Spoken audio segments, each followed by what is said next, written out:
సంఘం నాయకులు మున్నూరు కాపు కాంగ్రెస్ కార్యకర్తల ఆత్మీయ సమ్మేళనంలో మున్నూరు కాపు నాయకులు పాల్గొన్నారు.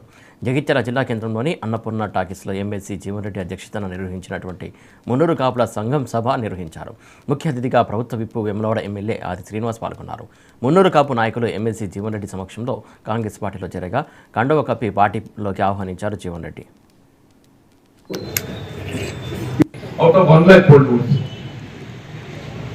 అంటే ఈ ఆత్మీయత అనేది ఏదైతుందో ఒకసారి మనం ముఖం చూసుకుంటాం చూడు, ఆ దాంతోనే కలిసిపోతాం చెప్పంటున్నా. మన కలీగ్ అనేది ఆ విధంగా కలిసిపోయిన చెప్పంటున్నా. నేను వేరు మీరు వేరు అనే ఒక భావన ఇటు నాలో లేదు అటు మీలో లేదని చెప్పంటున్నా. సరే, ఎన్నికలు రాజకీయంగా ఉంటది కాబట్టి కొన్ని సందర్భాలు ఒక రోజు దిక్కొస్తే ఒక రోజు దిక్కుపోతారు.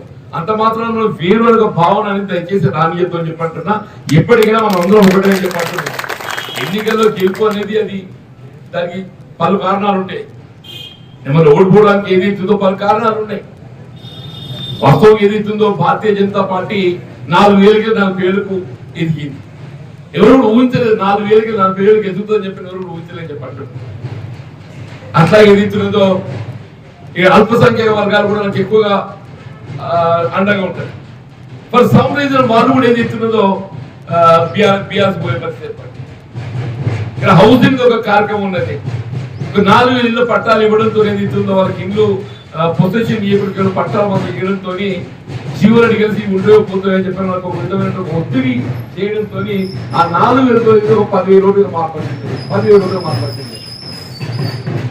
దాంతో పాటుగా డబ్బు ఖర్చు ఇవన్నీ కూడా ఉండే. దానికి తోడు నేను అక్షంత ఓవర్ కాన్ఫిడెన్స్ నాకు కూడా పొరపాటు కేవలం